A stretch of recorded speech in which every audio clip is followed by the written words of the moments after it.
cikin ku ni ban ware ba, dan nisan ban da gwani, sai ku bar ni ku kara gaba, da ku nake ko ba kwaje. Ki duba ki nazari cikin mu yanzu ki zaɓi guda, Umar ko Usman a yau kowa ke madari.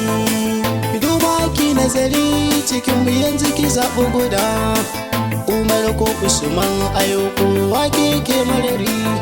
Na zauna ne nazari cikin ku ni ban ware ba, kowa na shaku da shi dan Allah ku bari in jayayya. Soya haddasa gaba tsakanin masoya guda biyu, cikin Umar Usman ta rasa wa za ta zaba.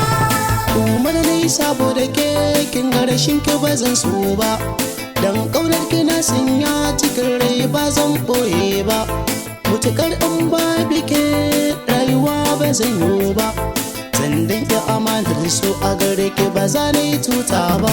Soya haddasa gaba tsakanin masoya guda biyu, cikin Umar Usman ta rasa wa za ta zaba. Ki tsaya ki ji me zance gaida ki fahimci bayani na, ki tuno da abin da na yo a baya gaida ki mai daɗi na yo hidima gunki domin na cika burina, bai kamata ki mun haka ba, ki kalla hawaye ke zuba.